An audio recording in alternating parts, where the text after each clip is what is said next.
Hello and welcome back to my channel. My name is Cole Anderson and today we are looking at my favorite piece from Liszt's Transcendental Etudes, the 11th etude in the collection in D-flat major, titled Harmonies du Soir. Liszt had two contrasting ways of expressing himself as a composer. The first way, of course, was as a composer of original compositions. He wrote his own compositions throughout his life, and despite what you might think, he took enormous care in continually crafting and revising his creations until he brought them to a height of musical and technical perfection. The other way that he found to express himself musically was in the area of transcriptions, arrangements, and paraphrases. The free reworking of the music of other composers is, of course, by its nature also closely tied to improvisation. His various free fantasies and paraphrases also served as a testing ground for ideas that could later be refined for use in his original compositions. The Études d'exécution transcendante, or the Transcendental Etudes as they are familiarly known in English, are rather a fascinating crossroads between these two avenues of expression. They began life as a set of 12 moderately treacherous finger studies published in 1826 when Liszt was about 15, rather in the style of and later on dedicated to Liszt's piano teacher, Carl Cherny. Cherny was a wonderful and very solid musician and a masterful pedagogue who unfortunately gets a little bit of a bad rap these days. But his contributions to music were not inconsiderable. His book on the correct method of realizing Beethoven's piano works is a marvelous work that should get more attention than it does. Cherny was one of Beethoven's most brilliant pupils, after all, and a very humble and serious musician, not given to exaggeration or imprecision. His various studies can also be extremely useful for the developing pianist as long as they are used in moderation.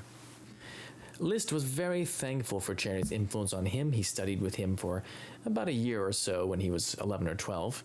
And Cherny really apparently brought Liszt's technical perfection and musical understanding up a level from where it was when he came to him.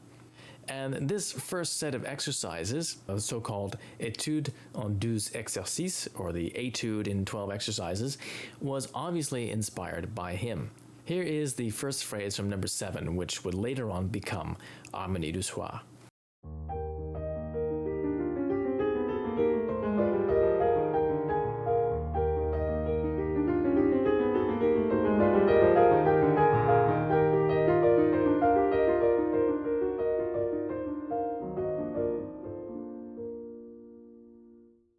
So far, so good.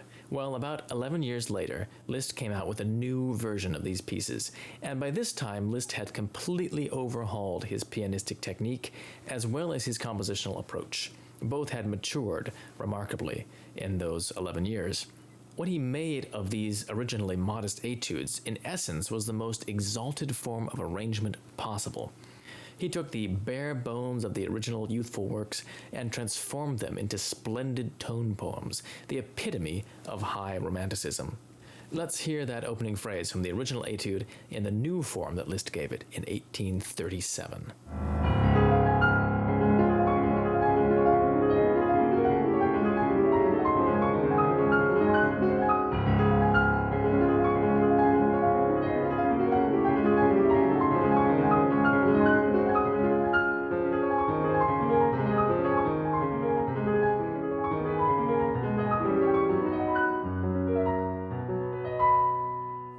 It's quite an extraordinary change, right?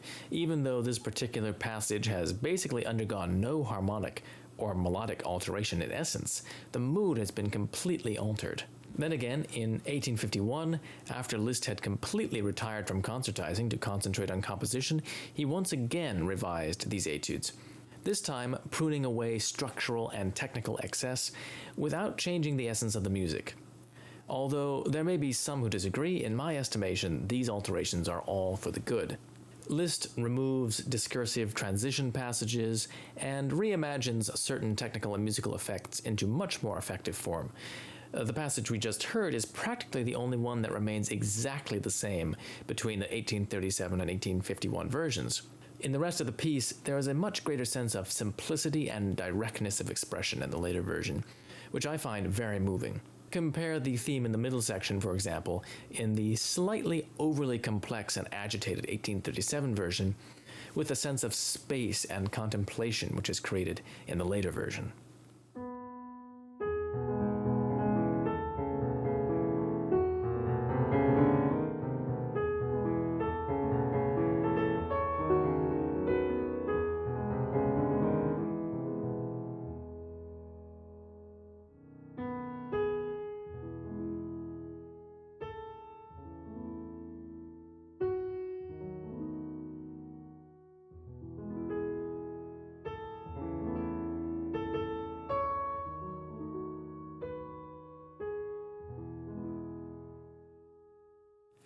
In this case, Liszt traded off greater motivic interconnectivity for cleaner lines and directer emotional expression, and I think the piece is all the better for it.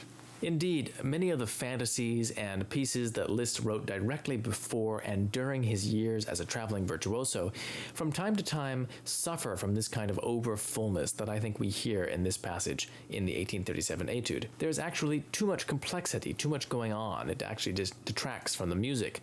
Liszt was just so facile with the creation of complex pianistic textures that at the time he didn't yet realize the need to hold back at times for the good of the music. It seems as though only after his retirement from the virtuoso stage was he able to find the kind of emotional equilibrium necessary to complete the final versions of so many of his greatest original works.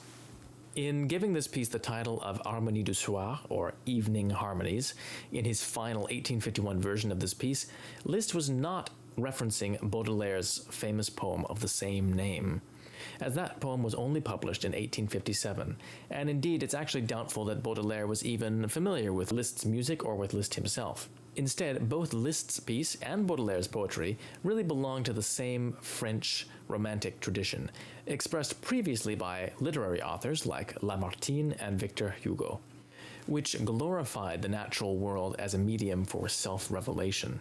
In particular, sunset had an almost mystical significance to many of these poetic minds, and we can be certain that the harmonies that Liszt speaks of in this title refer not just to musical harmonies, or to the harmonies of light and shade inherent in the beauty of a sunset, but also to the poetic harmonies in the soul of the artist and the emotional landscape that's reflected there. Thank you very much for watching this video, and do consider becoming a supporter of this channel. I really depend on the support of viewers like you to keep this channel going from week to week. So you can do that through my Patreon account at www.patreon.com/independentpianist, where you can make a monthly pledge of any amount. Any amount is very much appreciated. Or you can also make a one-time donation through PayPal. So I have my PayPal link in the description box below.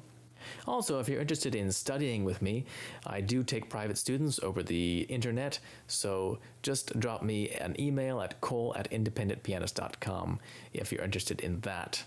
So thank you very much, and see you next time.